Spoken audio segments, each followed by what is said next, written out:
Hello everyone, this is a one-shot review video on surface tension.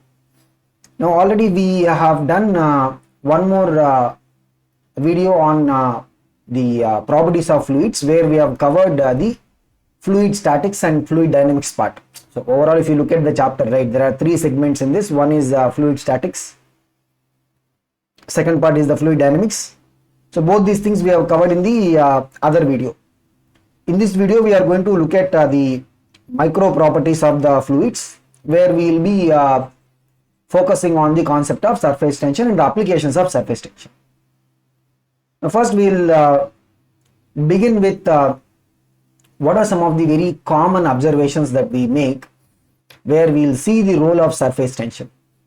Like if you are dropping like in this case, we can see if you are dropping a liquid, usually, so either it is falling from some needle or object like this, or even the raindrops for that matter, right? So when they are falling down, we will see that the free liquid surface will tend to take a spherical shape. So even when the rain is falling, you will be able to observe that raindrops will be almost spherical. Why is it so? We will be able to get the reason for that. Once we understand the surface tension concept, we will know what is the exact reason.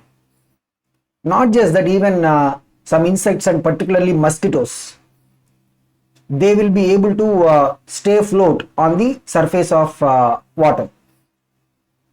Like you can see in this visualization, right, this insect is able to happily stay with its four legs kind of spread on the surface of water.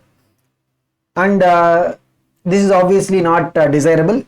That's why typically what you observe is, near the households, etc., the municipality people, what they will do, they will come and spray kerosene or some, liquid sprays are available. They will spray them on the surface of the water, especially where there are sewage openings, etc. So when they do that, you will see after a while the mosquito count over there will actually get reduced, which means, something is happening because of the kerosene sprayed on the surface of water, due to which the mosquitoes will not be able to reside on the surface of water. So we'll also get the reason for this once we understand the concept of surface tension. So these are some very basic things that we'll observe with regard to the surface tension applications. Now we'll look at how do we study the concept of surface tension.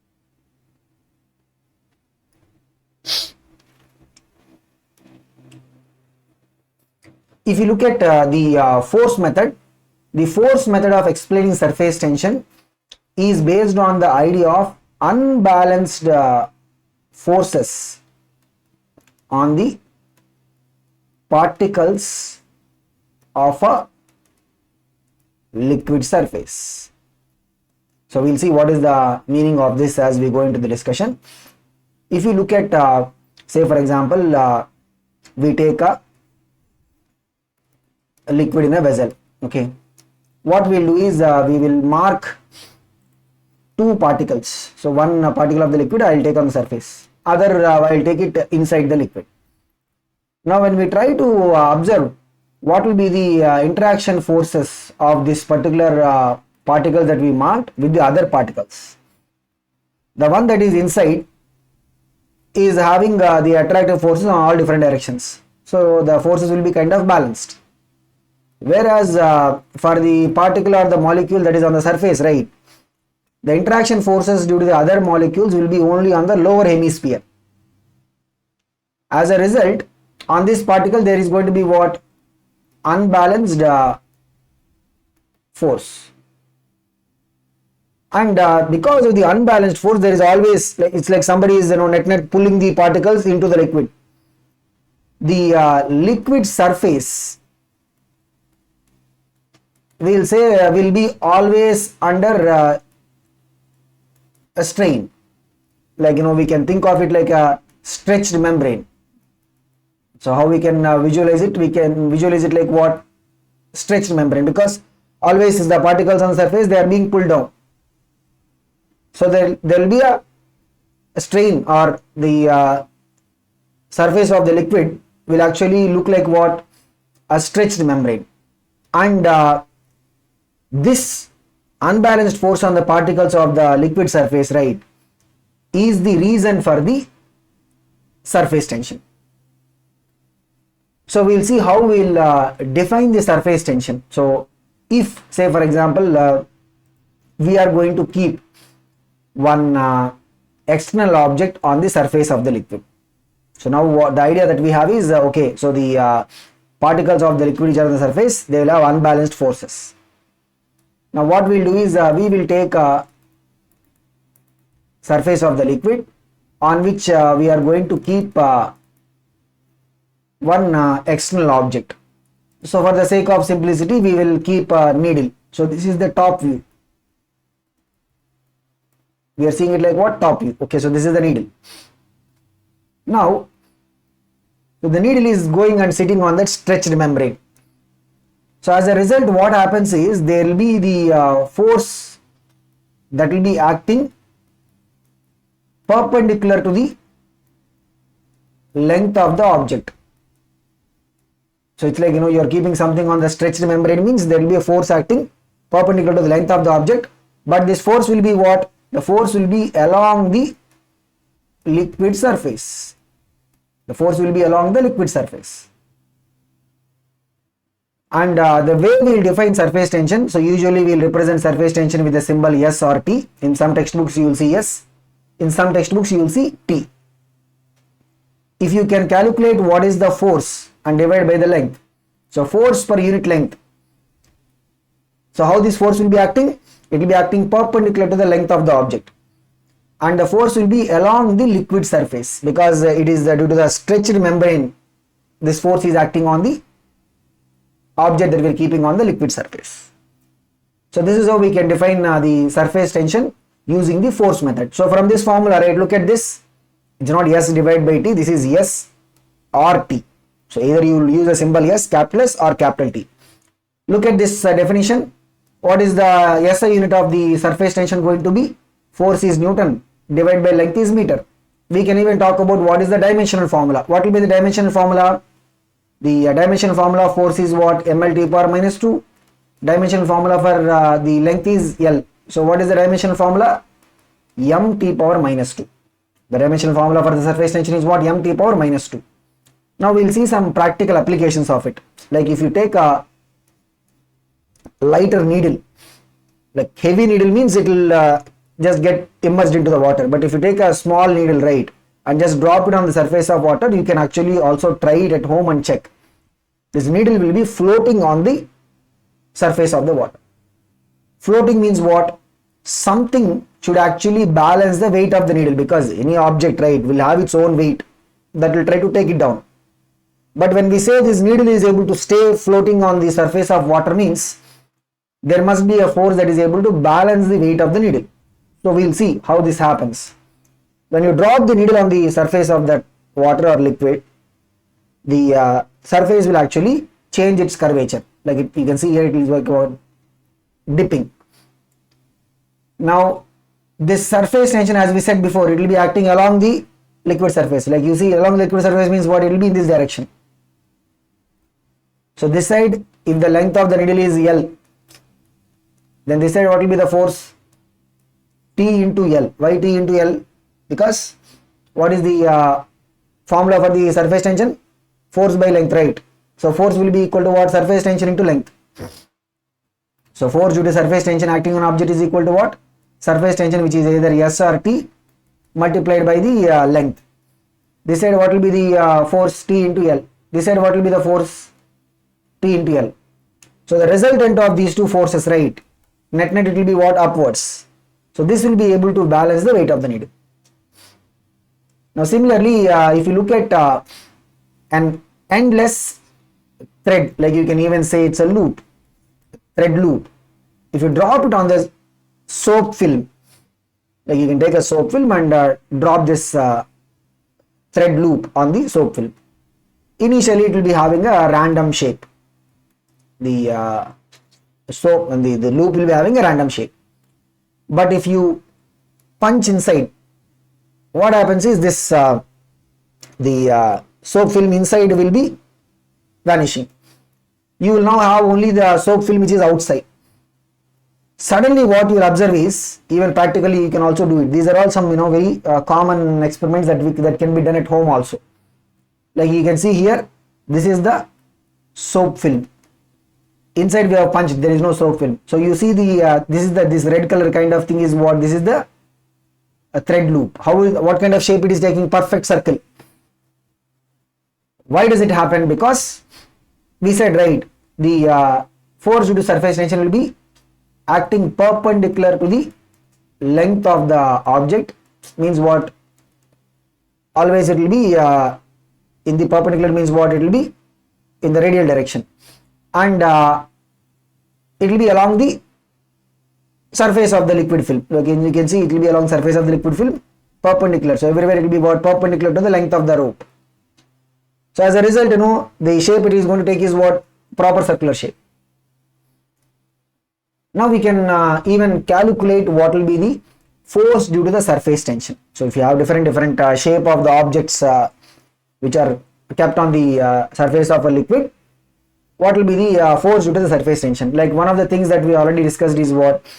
A needle, or it can be even used for the wire of length L. Both will have the same result. If you have a wire of length L which is dropped on the surface of the liquid, you can see here. So this side will have a force of what? T into L. This side will have a force of T into L.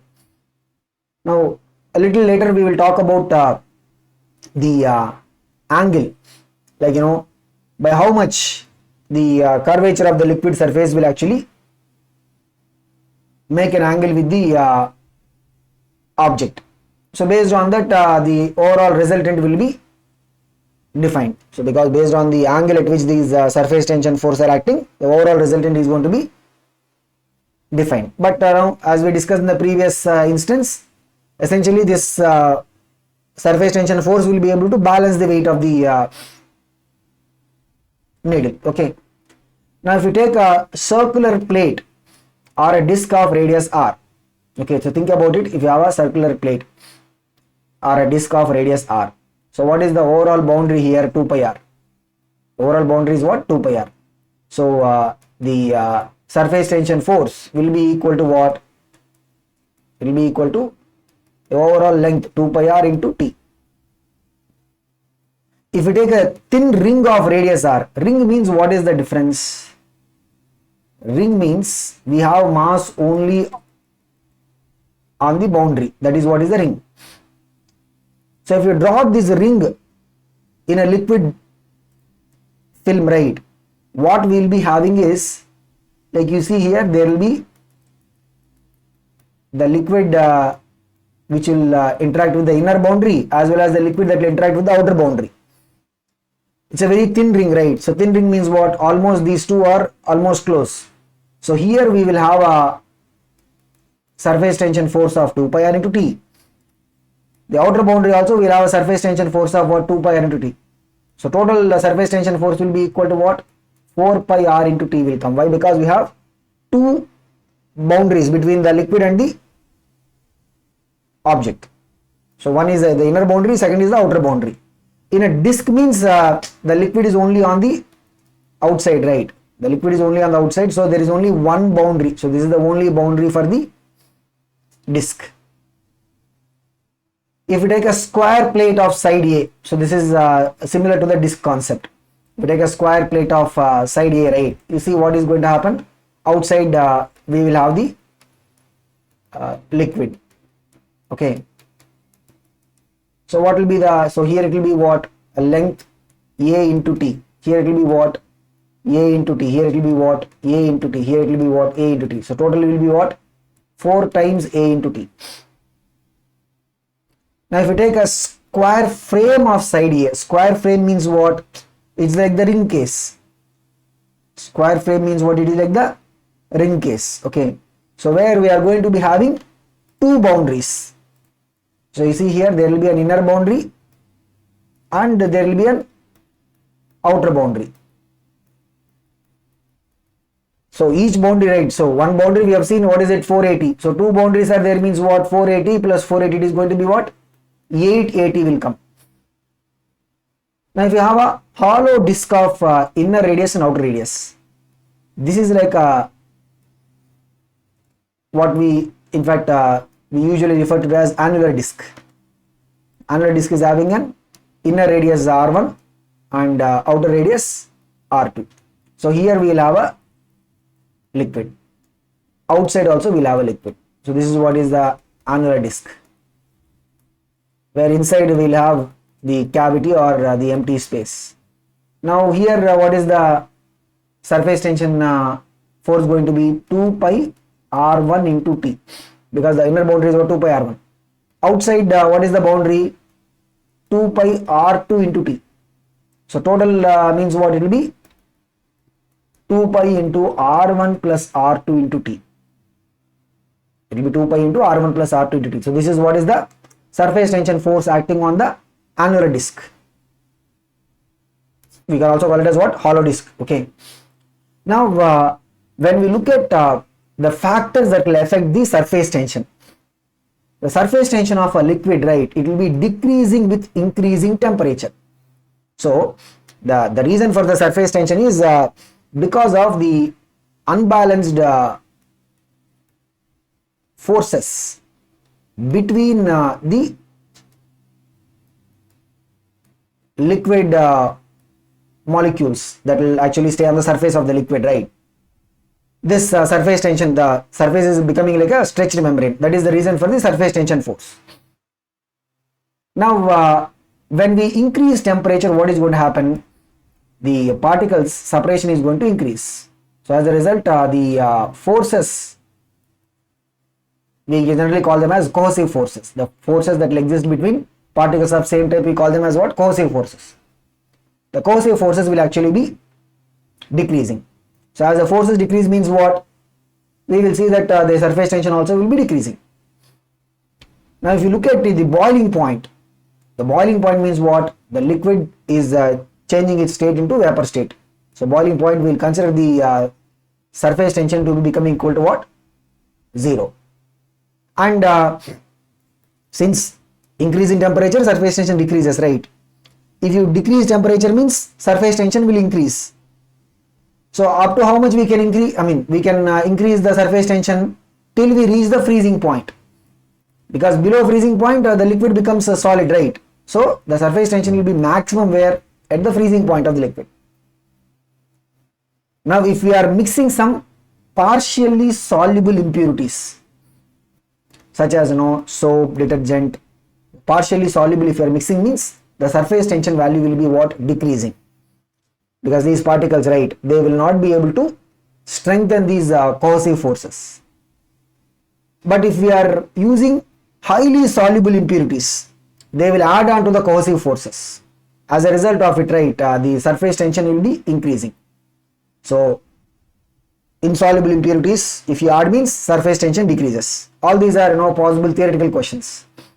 Highly soluble, if you add means, highly soluble means what? This is something that you will study in chemistry. If you are having a liquid where the particles we are representing them with what? A, and we have a impurity we are adding B. If A-B interactions are stronger than AA interactions, that is when we will say it is highly soluble. As a result, what happens is the cohesive forces or the forces that exist between the particles of that liquid, once we add the impurities, right, they will tend to be higher than the original value. As a result of it, we will see surface tension. Here it will increase means it will not increase abnormally. There will be a slight increase in terms of the surface tension. The other thing that probably is related to the electrostatics, if you are charging a soap bubble or a liquid drop, what we see is the size will be increasing. So whenever we are charging a soap bubble means it is a spherical shell where the liquid will be in that outer surface. That is what a soap bubble. If you take a liquid drop means what? The liquid will be in the entire volume. That is the difference between a soap bubble and a liquid drop. One more thing is a liquid drop, right, will have a boundary of 4 pi r square. But a soap bubble, that is the boundary of the liquid. Soap bubble will have two surfaces. One is the outer surface, which is 4 pi r square. Other is the inner surface. that is also almost 4 pi r square. So soap bubble will have two liquid surfaces, one on the outer side, other is on the inner side. Liquid drop will have only one surface. Now when we are giving charge, right, what happens is the surface tension will be what? Decreasing. The surface tension will be decreasing. As a result of it, what we see is the size of that soap bubble will be increasing. So understand this, if the surface tension is decreasing, what we are saying, the size will be increasing. We will see how the surface tension is related to the size of the soap bubble, or even the case of the liquid drop. For that we have to understand the surface tension using the energy concept. So how the surface tension is related to the size of the soap bubble or the liquid drop, right? So we will be able to understand this through the energy concept of the surface tension. So how we will understand surface tension using the energy concept or energy method. Now when you look at the particles, right, you can clearly see here these different colored ones are the particles on the surface. Again, so we will mark, so here it's not like it is over. Again, there are, all these are what? Particles inside. Okay, we will take a particle that is inside, and also we will take a particle which is on surface. We take the particle that is inside, right, it is having how many interactions? Just look at the closest interactions. It will be definitely having more number of interactions. So inside particle will be having what? The particle inside will have more interactions. So these interactions are what? Attractive in nature. So as a result of it, if you define the potential energy for this, right, it is going to be what? Negative. Attractive forces, potential energy will be what? Negative. We have seen in the case of the gravitation. Repulsive forces means the potential energy will be what? Positive. That we will see in plus 2 electrostatics. So here the number of interactions are more, like here you can see, probably we are saying 4. So the potential energy, if each interaction we are getting minus x, means 4 interactions means what? 4 into minus x. That is the potential energy of the particle inside. Now we look at the particle that is on the surface. It is having how many nearby interactions? 3. So potential energy will be what? Minus 3x. What you can clearly see is, which is a higher value? This is minus 4x. That is what? Minus 3x, which means the particles on the surface will have higher potential energy. The particles on surface will be having what? Higher potential energy.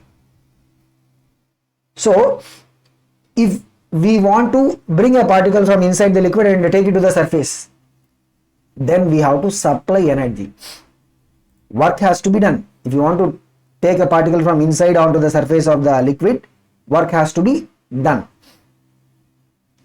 So the energy method of defining surface tension is, what is the work to be done to create a unit surface area. So how do you define the surface tension using the energy method? What is the work we have to do to create a unit surface area? This can be also written as surface energy per unit area, because whatever the work we are doing, right, is going into energy form. That is going to be what? Associated with energy of the particles on the surface, right? We call it as surface energy. So surface energy per unit area will be what? Surface tension. Based on this definition, right, look at this. What will be the SI unit of the surface tension? We can represent this as what? Joule per meter square. Previously we have seen Newton per meter. So the surface tension can be also expressed with the unit of Joule per meter square. Now the surface energy value from this definition, right? Surface energy you have to calculate means, what is the formula for surface energy? Just take the area to the left side, right? It will be what? Surface tension value T multiplied by the surface area. That will give us what is the energy associated with the given surface. Like, this is a very important area in terms of the questions. Now we'll talk about one of the things that we have seen in the very beginning, like the raindrops or free drops, free liquid drops, including here what we are having is the mercury droplets. the free mercury droplets, right, they will take almost a spherical shape. We'll see what is the reason for that.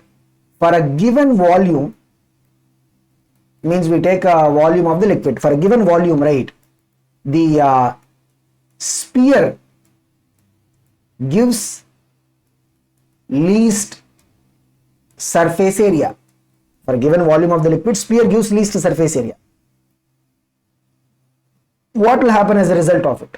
See, look at what is the surface energy formula. What is surface energy formula? It is surface tension multiplied by the area of the liquid surface, right?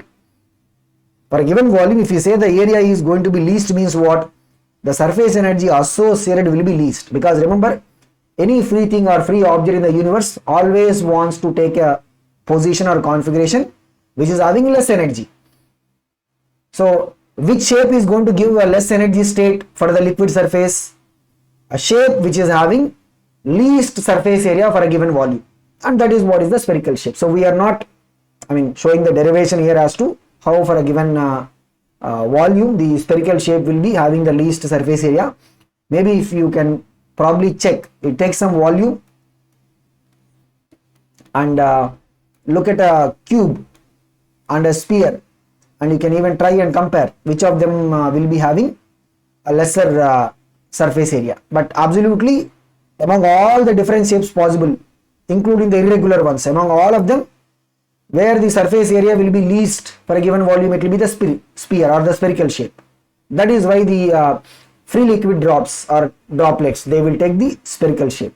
Not only that, even the raindrops, even the water that will be precipitated on the leaves of the tree, you can see they will be what?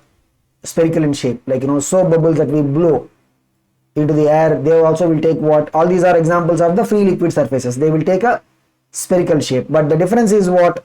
In case of a liquid drop, as we already mentioned, so liquid drop means what? The liquid is fully inside the bulk or volume, so it will have only one surface area, that is what? 4 pi r square. But a soap bubble means the material will be only on the outer surface.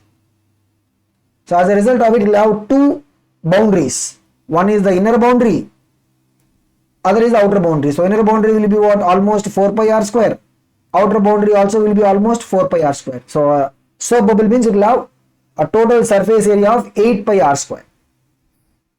Now even if you look at the moist soil grains, like if you have soil grains that are wetted with water, you will see that they actually pull them together. Why? Because only when they pull them together, right, the surface area of the water film will be reduced. Otherwise, if they are far apart, means what? Surface area will be more.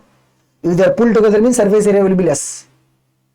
Now there is one more thing that you call as actually fire polishing of glass. When you transport glasses, right, if you have sharp edges, there is always a possibility for the glass getting damaged.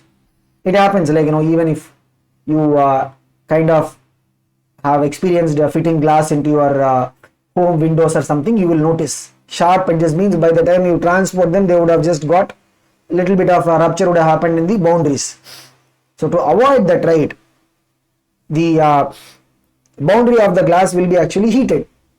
So on heating, the glass will actually melt, and when it is melting, right, the liquid will tend to take a rounded shape, kind of a, locally this is like what? A spherical boundary. Why? Because the surface area will be minimum, and once you solidify it, right, you will see that it will still maintain that rounded edges. This is what we call as the fire polishing of the glass. So this will help in preventing the damaging of the glasses. The edges, right, will not get damaged. Even if you take a brush out of the paint or water, you will see that all these the hair of the brush will be clinging together. Why? Because the surface of the liquid or the paint wants to be minimum, right, so that all these, the hair of the brush will be pulled together. Now one of the numerical areas that is possible over here is the energy change calculation or the work done estimation with regard to modifying liquid surface. Like the first example we can see here is a work to be done in blowing a liquid drop. So imagine we have a liquid drop, okay, so which is initially having a radius r1 and we are blowing it to radius r2. Blowing means what? Initially the radius is what? Lesser. Blowing means the final radius will be what? Higher. That is when you will say blowing, right? So what is the work to be done? So initially this is the liquid drop. It will have how much surface area? 4 pi r1 square. Finally what is surface area? 4 pi r2 square. If you take surface tension to be represented by symbol S, what is the initial total surface energy is what? S into 4 pi r1 square. That is the initial. That is the initial value. What is the final? S into 4 pi r2 square. That is the final energy. The final energy will be higher. So here we are looking at what is the work to be done. Work to be done means what? What is the final energy minus initial energy, right? So what is it? S into that 4 pi r2 square minus S into 4 pi r1 square. We can see here S and 4 pi will come out common. It is what? R2 square minus R1 square. This is the work to be done in blowing a liquid drop. Now if you want to blow a soap bubble, the difference will be what? In case of a soap bubble, as we mentioned before itself, there will be what? The material will be only on that outer boundary area. Soap bubble will have two liquid surfaces. One is the inner surface, outer surface. So initially what is the total surface area will be what? 8 pi into r square. So initial energy will be what? Here again initial energy will be what? S into 8 pi r1 square. Final energy will be what? S into 8 pi the r2 square. Again, what is the work to be done means final energy S into 8 pi r2 square minus S into 8 pi r1 square. That's it. S and 8 pi will come out common. R2 square minus R1 square. Similarly, if you have a bigger drop of radius capillary, like we have a bigger drop of radius what? Capillary. We are splitting this into small identical droplets, n number. Each of them let us say is having a radius smaller. The question is what is the work to be done? So if you have a bigger drop, you want to split this into smaller drops, right? Work has to be done. We'll see how much work has to be done. So if you look at what is the initial, we are assuming this is what? It's a drop. What is the initial surface energy is what? 4 pi capillary square into S. That is the initial surface energy. Okay. Final surface energy means there are n number of small droplets. Each will have a surface area of what? 4 pi into small r square. So the final total energy of all these n number of droplets will be what? N into each of them will have energy of 4 pi r square into S. Here this r is what? Smaller. Each of them will have energy of what? 4 pi small r square into S. So this is the total final energy of the n number of droplets.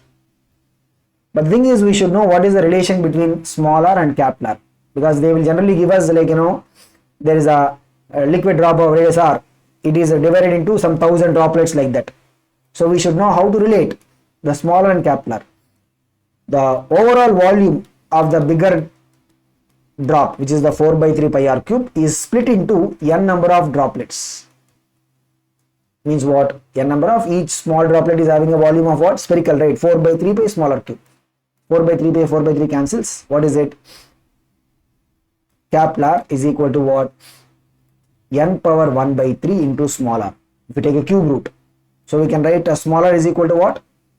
N will go to the other side, means what it will be? Capillary into n power minus 1 by 3. Smaller will be equal to what? Capillary into n power minus 1 by 3. Okay. Now we are supposed to find what is the work to be done, right? So we are going through the derivation steps, how this result is actually coming. Okay. So what is the work to be done means the final energy minus initial energy, right? So final energy is what? S into n into 4 pi small r square. Small r means what? Capillary into n power minus 1 by 3 the whole square. Minus S into 4 pi capillary square. So here you can see, the S into 4 pi, we can take out common. So what is the remaining thing that is left out? It will be what? R square into This is n power minus 2 by 3. So n into n power minus 2 by 3 means what? N power 1 by 3. Here there will be just r square. So what is the final answer? S into 4 pi capital R square into n power 1 by 3 minus 1. So look at this is the result. 4 pi s into r square capital R square into n power of 1 by 3 minus 1. This is the work to be done. If you have a bigger drop of radius capital R, we are splitting this into n number of droplets. So sometimes we can even get straightforward question on these kind of formulae. Okay. So this is about the splitting of a bigger drop into n number of small droplets. Now if you have n number of small liquid drops, the reverse, you have n number of small liquid drops, each is having a radius small r. So n number of small liquid drops are there. Each is having a radius small r. They are coalescing or combining to form a single bigger drop.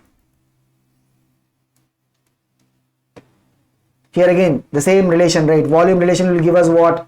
Capital R is equal to what? N by 3 into smaller. I am not doing it again because we just now seen it, right? Capital R will be equal to what? N power 1 by 3 into smaller. We will use that volume equation, right?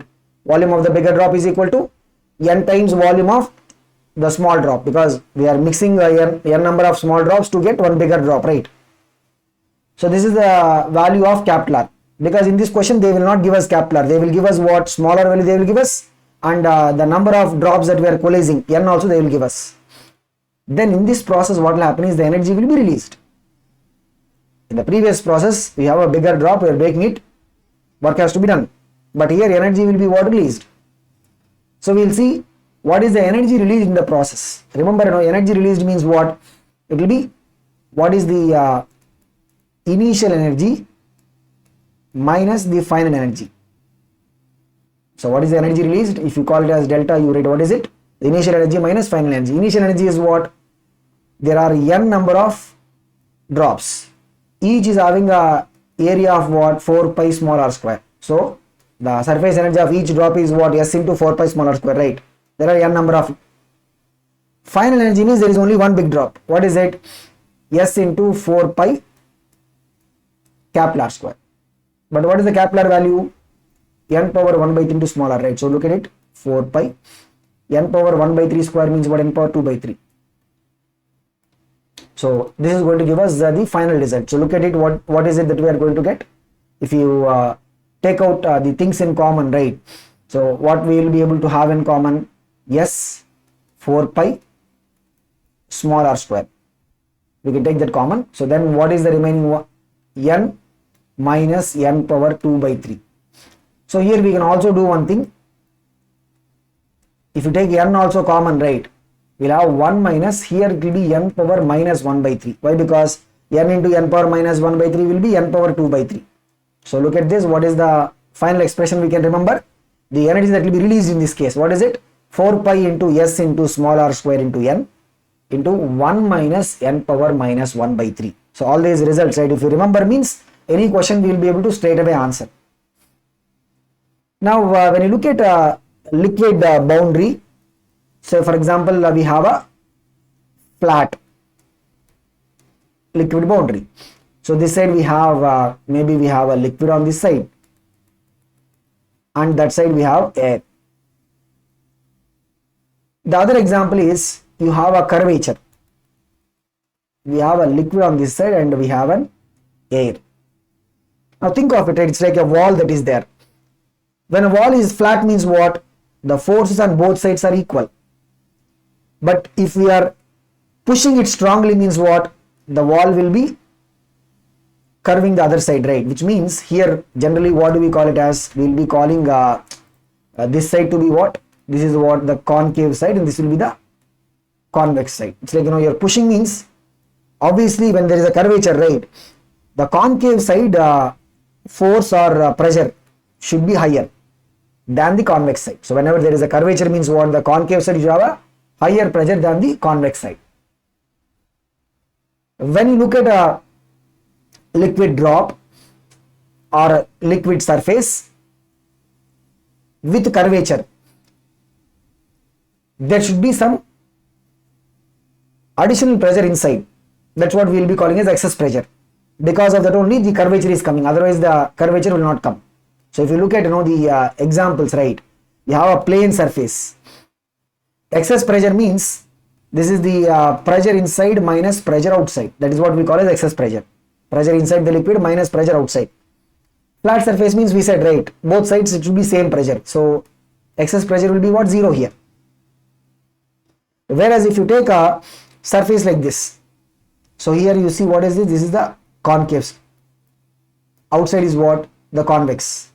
So the liquid inside is the concave side, right? So that side the pressure should be more. You can see that is why it gets pulled like this. So the excess pressure inside the liquid will be what? 2S by R. Here S is what? Surface tension. Here the S basically refers to what? Surface tension. So we'll see how this result comes by taking the example of a liquid drop. Okay, so let's say we have a liquid drop. There is a curvature, you can see, right, it is what? This side it is the concave side, outside is what? Convex side. We will see what will be the excess pressure inside the liquid drop. As you say, excess pressure means what? It is the inside pressure minus outside pressure. For this what we do is we will break this drop into two parts. We'll just break the drop into two parts. Okay. Take just the lower part. The lower part is of course in what? Equilibrium. On the lower part there will be two forces acting. One is the force due to the surface tension that will be acting on the boundary. What is it?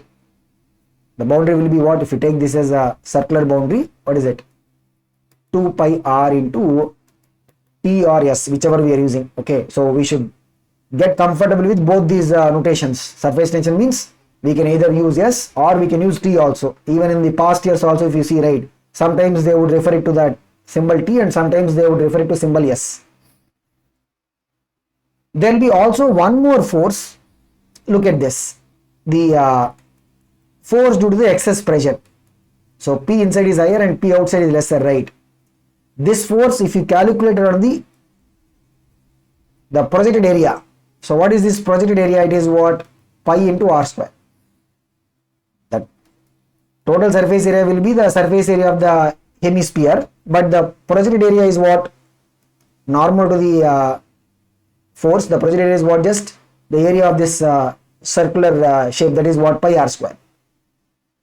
So the force that is acting is what? Delta P into pi r square.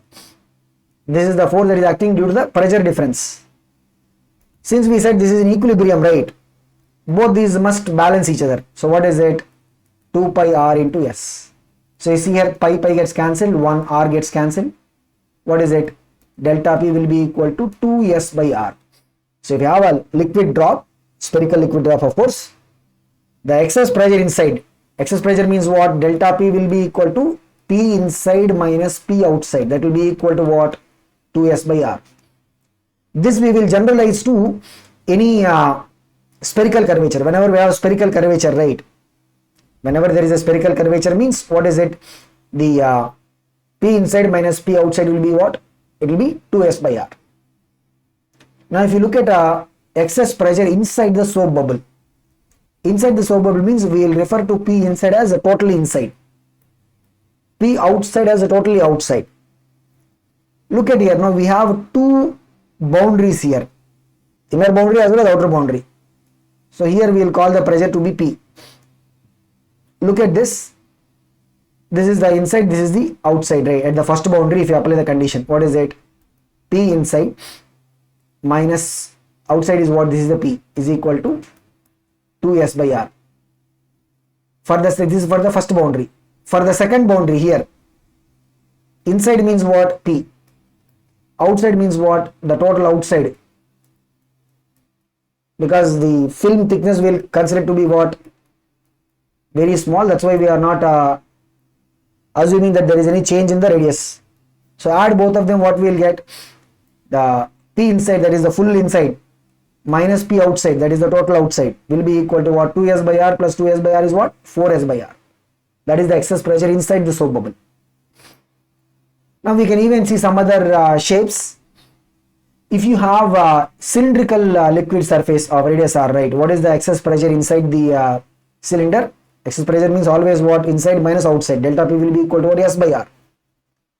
If you have unequal radii, surface which is having unequal radii, so this side it will be what? R1, this side it will be what? R2. So what is the excess pressure inside formula? S into 1 by R1 plus 1 by R2. So unequal radii, a liquid drop. So we can see here, if both the sides radii are equal means what? This becomes a proper spherical drop, right? In that case, R1 will be equal to what? R2. So what is the formula going to become? Both are equal, right? So 1 by R plus 1 by R is what? This is what we already got it. For a liquid film of unequal radii, so one side the radius of curvature is R1, other side the radius of curvature is what? R2. So what is the formula there for the excess pressure? 2s into 1 by R1 plus 1 by R2. Here also, if both the radius of curvature equal means what? It will be 1 by R plus 1 by R, that will be equal to what? 2s into 2 by R, that is what? 4s by R. That is the formula we have seen in the case of the spherical soap bubble, right? So if the radius of curvature are different means what? For a liquid drop it is S into 1 by R1 plus 1 by R2. For a liquid film, like a soap film, what is it?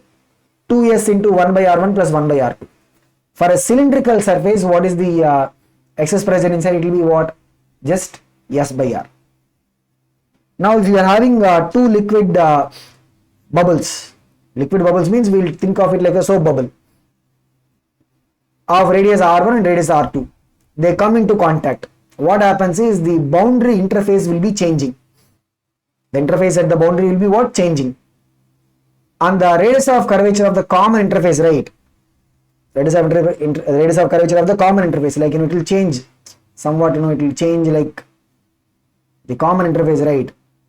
So this is the common interface will have a different curvature radius. That is given by 1 by R is equal to 1 by R1 minus 1 by R2. That is given by what? 1 by R is equal to 1 by R1 minus 1 by R2. We can even adjust and simplify it, but we'll just try to remember this formula. We'll see how this formula comes. Look at this now. Here, this is 1 and this is 2.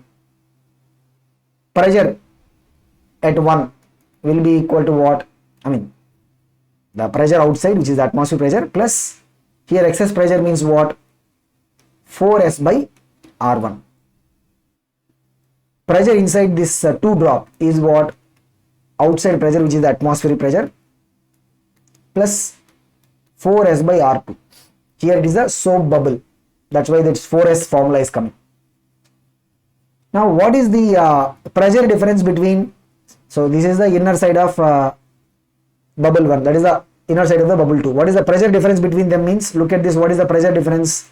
Delta P will be equal to what? Let's do a P1 minus P2. Do it, what you will get? PA gets cancelled. What will have? 4s by R1 minus 4s by R2. Now if you write the excess pressure formula as what? 4s by the radius of curvature, right? So if you write it, what we will see? 4s gets cancelled. What will have? The radius of curvature for that common interface is given by what? 1 by R is equal to what? 1 by R1 minus 1 by R2. Now if you are having mixing of the bubbles, by the way, the same formula, right, is also true for the liquid drops. We have got the formula for the liquid bubbles, soap bubbles, right? The same formula will be coming for the liquid drops also. If you are having isothermal mixing of the bubbles, let's say for example, we have two bubbles of radius R1, R2, which coalesce isothermally to form a single bubble of radius R under the external pressure of P0. Like we have two bubbles, they are coalescing to form a single bubble. So this is having a radius R1, this is having a radius R2. The single bubble is having a radius R. This is under isothermal conditions. Means what? If you have the P1 into V1 for this. What is P1 into V1? That is the number of moles of the gas into R into T. Here what is P2 V2? Number of moles of the gas into R into T. Isothermal means temperature will be maintained same. When you mix them, right, the total number of gas moles inside will be what? The drop, that is the bubble that is forming after the coalesce, it will have the total number of moles which will be equal to what, N1 plus N2. So as a result of it, right, if you say this is P3 and the volume is V3, then what we will be having is P1 V1 plus P2 V2, right, that will be equal to what, P3 into V3. Here V1 will be what, all these volumes will be what, V1 will be 4 by 3 pi R1 cube, V2 will be equal to what, 4 by 3 pi R2 cube, V3 is equal to what, 4 by 3 pi R3 cube, like that. R3 cube means we are representing it as what, R. Okay. Now using this relation P1 V1 plus P2 V2 is equal to what, P3 V3. If you substitute the values of the pressures, P1 is what, outside, for everything outside is what, atmosphere, right? So excess pressure is what, 4S by R1. So means outside pressure plus 4S by R1. P2 is what, outside pressure plus 4S by R2. P3 is what, outside pressure plus 4S by R. If you put this in the formula, right, P1 V1 plus P2 is equal to P3 V3. Then we are going to get from that the value of surface tension. Value of surface tension in terms of the other parameters. What is it? P naught into, we are not going to the derivation, just we will have to take these P1, P2, P3. V1, V2, V3. What is V1? 4 by 3 pi R1 cube. V2 is what? 4 by 3 pi R2 cube. V3 is what? 4 by 3 pi R cube. Substitute in that formula. P1 V1 plus P2 V2 is equal to P3 V3. Why? Because isothermal condition. From there we are going to get S is equal to what? P naught into R cube minus R1 cube minus R2 cube divided by 4 into R1 square plus R2 square minus R square. So this is the result that we are going to get for the surface tension. Okay, so this is going to come just when we substitute in the formula P1 V1 plus P2 V2 is equal to P3 V3. Now when you look at the liquid that is put on the surface of a solid, like in the case of the mercury drops we have seen, right, they are almost spherical. But if you drop some water on the surface of glass or something, right, you will not see that water will be like a sphere. You will see that the water will be what, kind of spreading on the surface. In common language we will also call it as what, the liquid is wetting the surface of the solid. Whereas here you see, right, this is like mercury that is put on the surface of the glass or on the floor. It's almost spherical. This is like the water that is put on the glass, that is spreading. So how do we see the difference between a liquid drop which is able to spread on the surface of the solid and a liquid drop which is not able to spread? The difference we will be able to see by using a quantity called as contact angle. What is the contact angle? If you draw a tangent to the liquid surface and measure the angle it is making with the boundary of the solid inside the liquid. You see here, this is the theta here. You draw a tangent to the liquid surface and measure the angle it is making with the surface of the solid which is inside the liquid. So here also you see tangent. What is the angle here? It is like almost 90. So when the angle is obtuse angle, you can see here there, what is it? The liquid is not spreading. That's why it will typically maintain the spherical shape almost. When the theta is an acute angle, like less than 90 here, what do you observe? You will see that the liquid will be able to spread on the surface. Now the contact angle will depend upon nature of both the liquid as well as the solid surface. So here the spreading or liquid not spreading will depend upon two kind of interactions. One, the interactions between the liquid particles, which we have already called as what, cohesive forces. And second is the interactions between the liquid particles and the surface of the solid. We will call them as adhesive forces. So what actually determines the contact angle? These two forces. One is the cohesive forces, which are the forces between the liquid particles. Second is the adhesive forces, which are the forces between the liquid particles and the particles of the solid surface. So we will first see what these forces are. The force of attraction between the molecules of the same substance. So here we are referring to the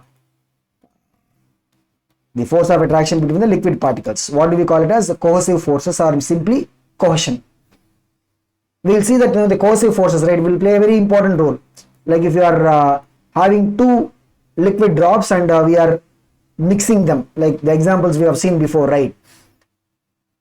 What is able to actually help in the mixing is the cohesive forces. They are able to coalesce because they are cohesive forces between the liquid particles.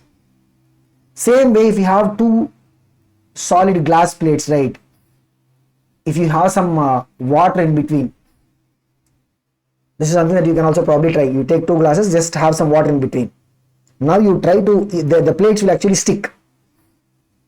You try to separate them, it will be kind of difficult. Why? Because the cohesive forces between the particles of the water molecule. So it will be difficult to separate two sticky plates of glass wetted with water. Why? Because there will be large force that we need to apply. I mean, if you want to separate them, because the water molecules are having what? Cohesive forces between them. Same time, if you have a mercury drop, there are cohesive forces between the particles of mercury, right? If you want to break this into smaller drops, we have to spend energy. So because these particles are having cohesive force, attractive forces, we have to apply a force and then only we will be able to break it. We have to apply force means what? We have to do the work. Already we have seen the calculation also, right? How much work has to be done if you want to break a bigger drop into smaller droplets. Okay, so all these are the results of the cohesive forces acting between the particles of the liquid. The other force is the adhesive force, or we can also call it as what? Adhesion. What is this adhesive force? It is the force of attraction between molecules of different substances. Here we are going to refer to the force between the liquid particles and the solid surface. That is what we will be referring to as what? The adhesive forces or the adhesion. Now the adhesive forces, right, is what actually helps in us writing on the blackboard. Like so here at least because of the COVID, we are nowadays using all the the digital board, etc. But if you are going back to the chalkboard, right? So when you write on the chalkboard, the white color chalk stays on the board. Why? Because the adhesive force, particles of the chalk are attracted by the particles of the blackboard. Similarly, the water, as we discussed, right, it will be able to wet or spread on the surface of the glass because of the adhesive forces. Even the Fevicol and gum, right, they will be able to glue to different surfaces because of the adhesive force. Without the adhesive force, the glue property will not actually work. So the liquid particles will be attracted to the solid. Okay, so all these are. Now we will see how the cohesive and adhesive forces will result in a liquid spreading on the surface of a solid, and some liquids are not being able to spread on the surface of the solid. So that we will understand by using the concept of the contact angle. So as you can see here, right, if we are keeping water on the surface of the glass, then what we would see is that the contact angle, as we already discussed it here, right? So contact angle will be, it is an acute angle. And this basically means what? The liquid is able to spread on the surface of the solid. So typically here, the contact angle will be very less. So we'll almost take it to be 0 for the glass and water. Whereas if you look at mercury on the surface of the glass, we'll have contact angle to be obtuse. That's more than 90, roughly around 138 degrees. And here we'll see that the mercury will not be able to spread on the surface of the solid.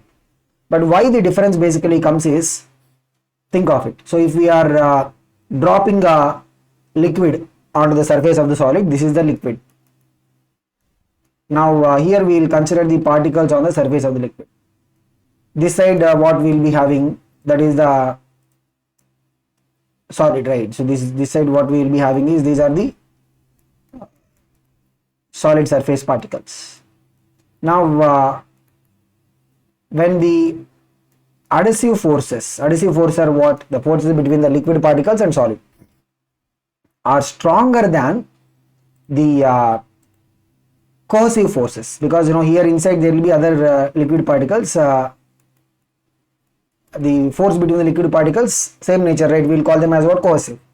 When the adhesive forces are stronger than the cohesive forces, what happens? The liquid particles will be moving to the side of the surface. That is what will be the spreading.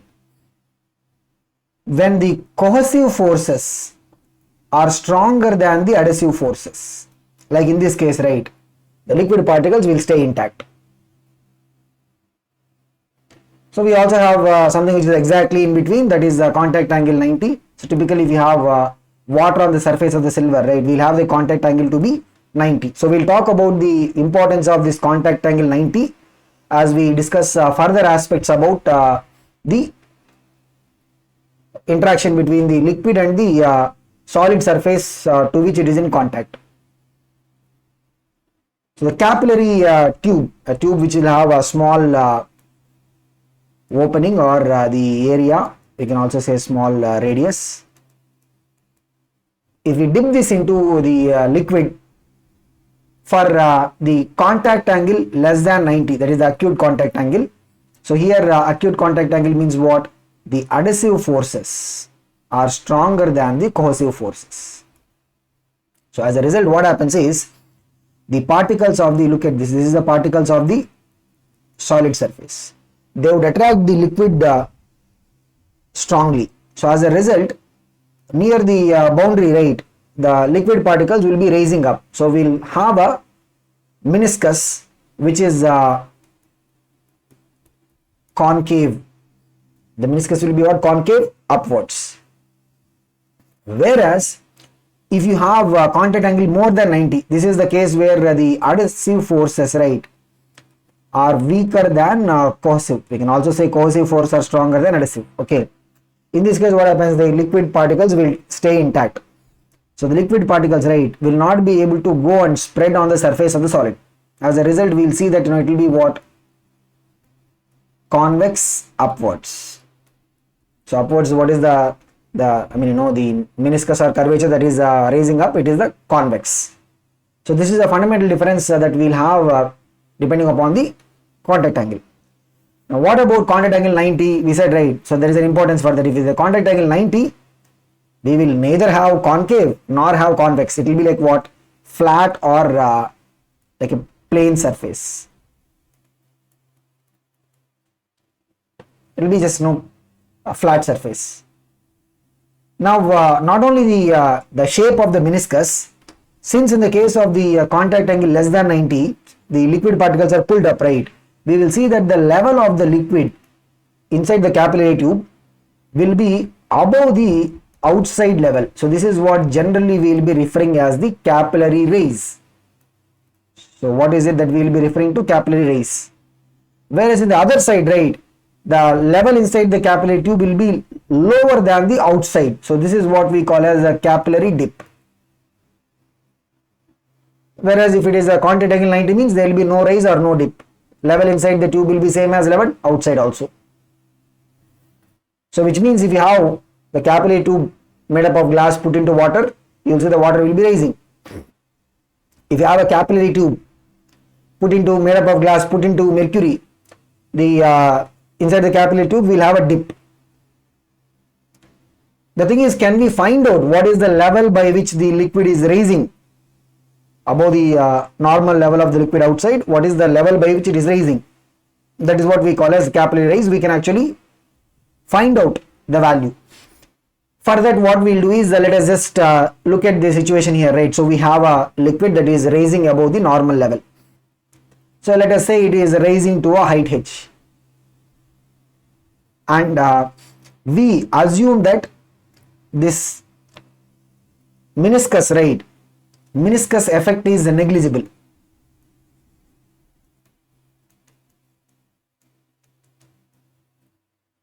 Means what? We will consider that the volume of the liquid that is there is just like the volume of the cylinder. So what will be the volume of the cylinder?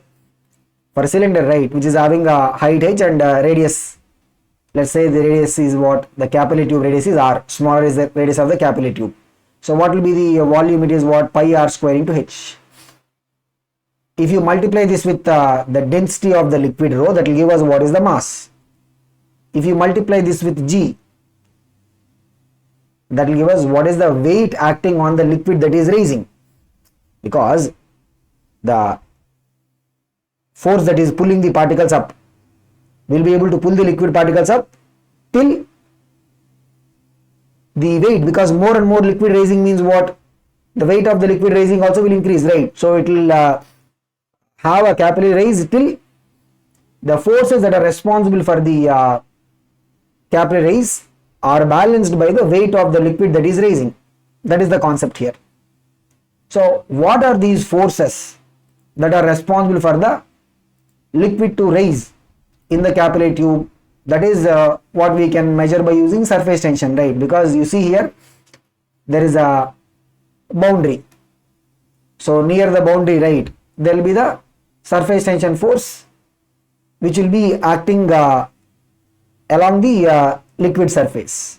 So in this direction it will be acting.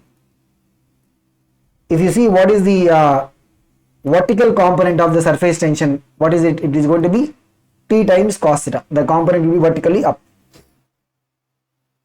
The total boundary is what? 2 pi r, right?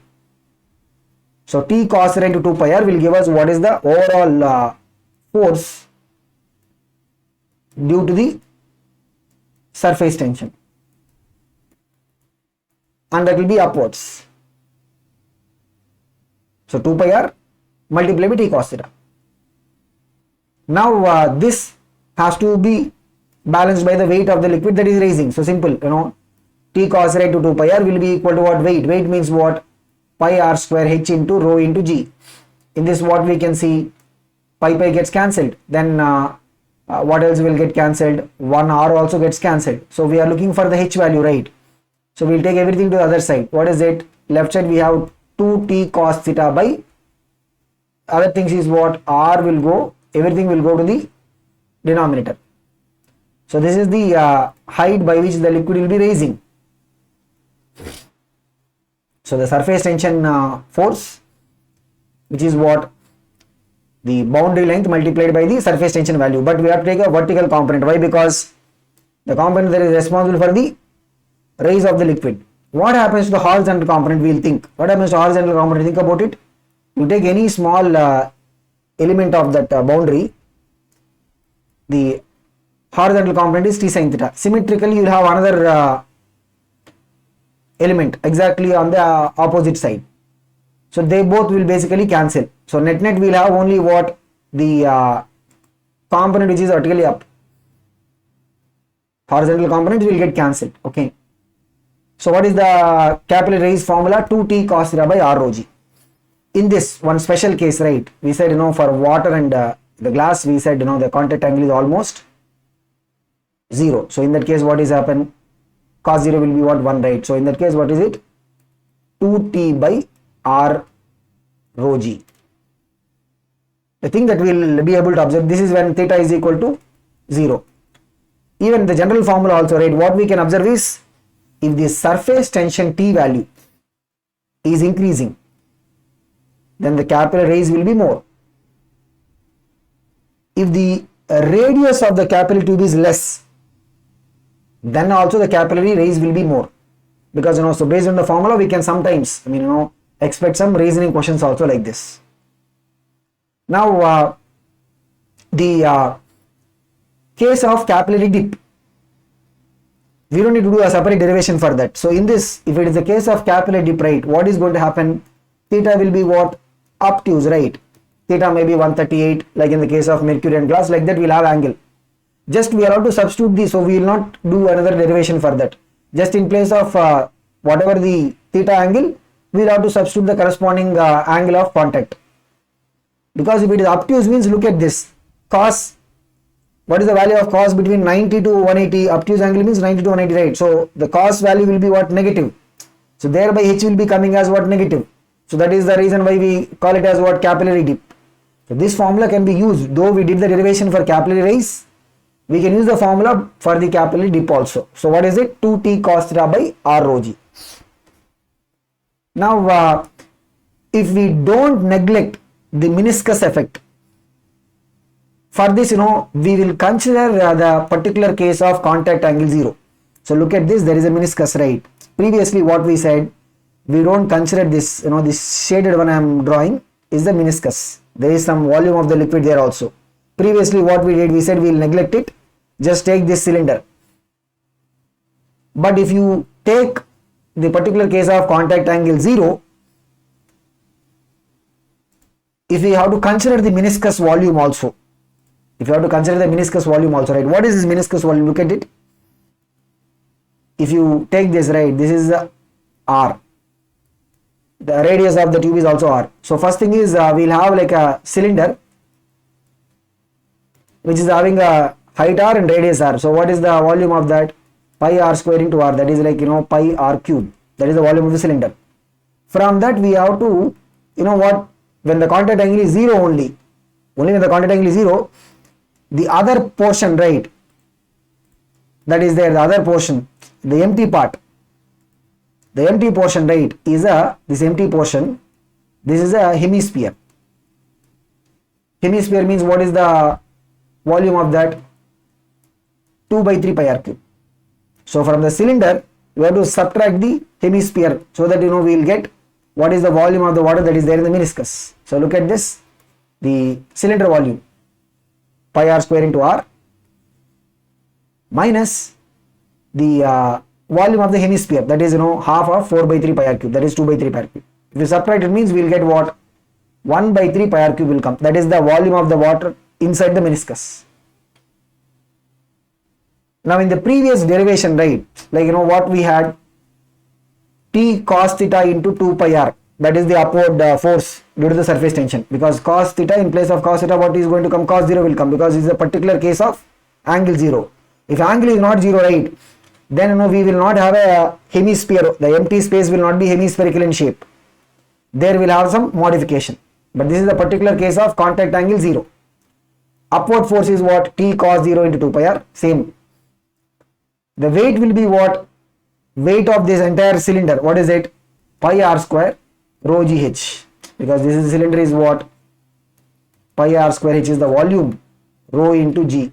So this is the weight of the cylinder, plus weight of the water that is there in the meniscus. What is it? 1 by 3 pi r cube into rho into g. Now from here what we will get is, we are looking for the value of h, right? We will take everything to the other side. What is it? 2t by r rho g. Remember previous formula, when the contact angle is 0, right, what is the value we got? 2t by r rho g. Okay, so 2t by r rho g minus r by 3. This is what will be the capillary raise when we consider the meniscus correction. But this is a particular case of contact angle 0. Now what if we have the capillary tube which is inclined? Say for example, if the capillary tube is inclined at an angle alpha with the vertical. So this is the vertical line and the tube is inclined. Even though the tube is inclined, right, the height h is going to remain the same. So this is the height h. Above the liquid level outside, the capillary raise will remain same. But the length of the liquid column in the tube may be different. Like you see here, right, this is a right angle triangle, no?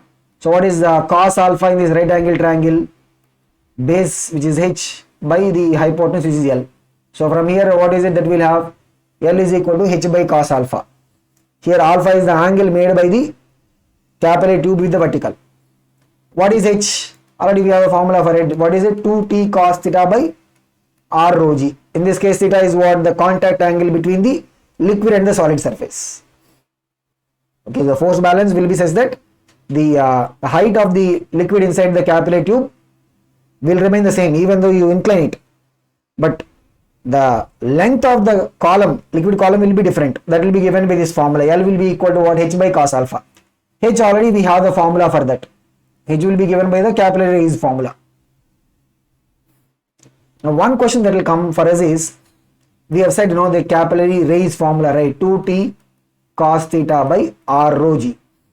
So we'll have a usual doubt, like if you take a capillary tube which is having insufficient length.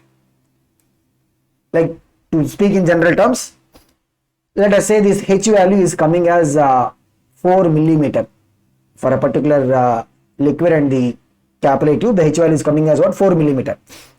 But the length of the tube above the outside water level or the liquid level is only 2 millimeter. This is what we mean by insufficient length. What we will commonly think is, okay, since it can raise up to 4 millimeter, the capillary tube is only up to 2 millimeter, right? What we expect is, okay, the liquid is going to overflow like that, but it is not going to happen. So even though we have a tube of insufficient length, the liquid is not going to overflow. Why the liquid will not overflow? Because as the liquid is rising, as it is coming to the top surface, right? Because liquid will rise as long as there is a column of the capillary which is able to pull the liquid up. The liquid is going to rise as long as there is a column of the capillary which is able to pull. The adhesive forces should be able to pull it.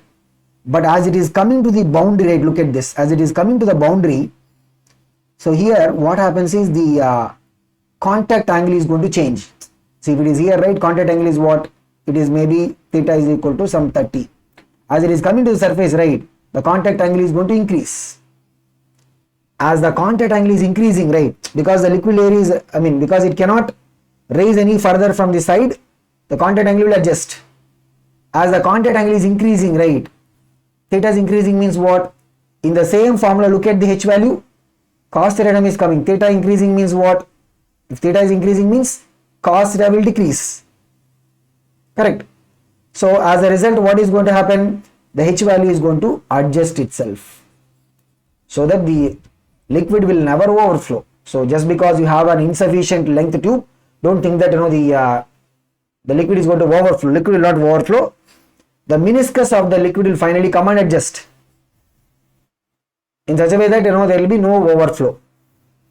Okay, so this is about the case of having a tube of insufficient length. Now we will see like a lot of practical applications of this capillary raise. Like you have the oil lamp, right? Generally the wick that we will keep inside, you can see in the diagram, the kerosene or oil, whatever, that will be raising through the wick because of the capillary action. The pores inside the wick, right, they will be very small in terms of size and they will play the role of the capillary tube. Even the tip of the nib of this ink pen, right, we will see that it will be split. We will see that it will be what? Split. And this gives you a narrow capillary. It is split so that it will give us what? Narrow capillary. And as the ink is coming down because of gravity, right, ink will just simply come down because of gravity. But again, due to the capillary action, it will be raising up. So the split is provided in order to ensure that there is a raising of the ink to the top of the nib. Okay, so this is another practical example of the capillary raise. Also, this is a very common thing that you can probably try. Like if you have a towel, one end of the towel you dip in the bucket and you will see that the other end will usually get wet after some time, and that's also because of what? Capillary action. The liquid is able to, so the small porous regions of the towel, right, they will play the capillary function and we will see that the liquid will be able to flow through. Even this is something that at least the current generation we are not familiar with. Like if you see some of these old movies, right, even Indian movies as well as the Hollywood movies, you will see people will be writing with this the ink blotter. So they will dip this in the ink and then they will write. So they used to have the ink blotters and not the ink pens. Okay, so the ink blotter, again, it will be able to absorb the ink because of the capillary action.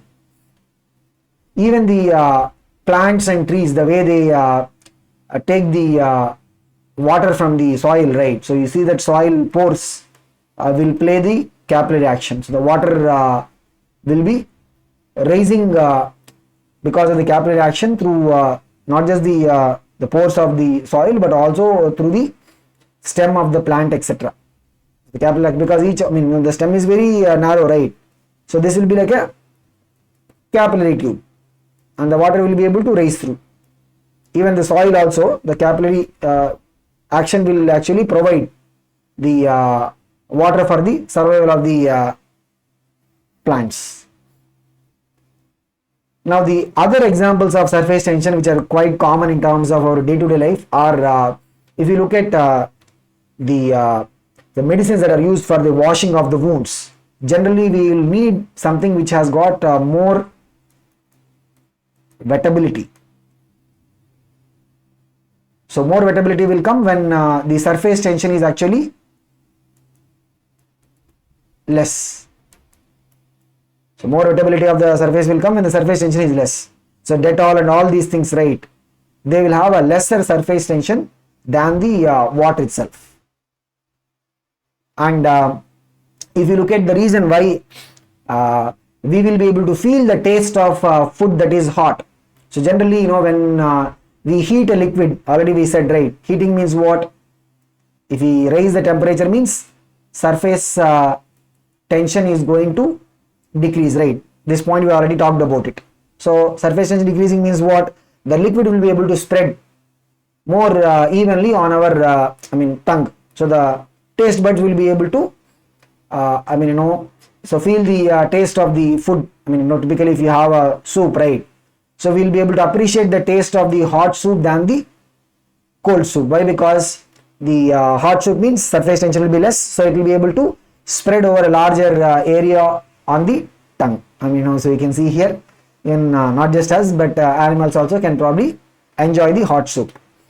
And the thing that we said in the beginning of the discussion, right, like how do we prevent the mosquitoes from flourishing on the surface of the water?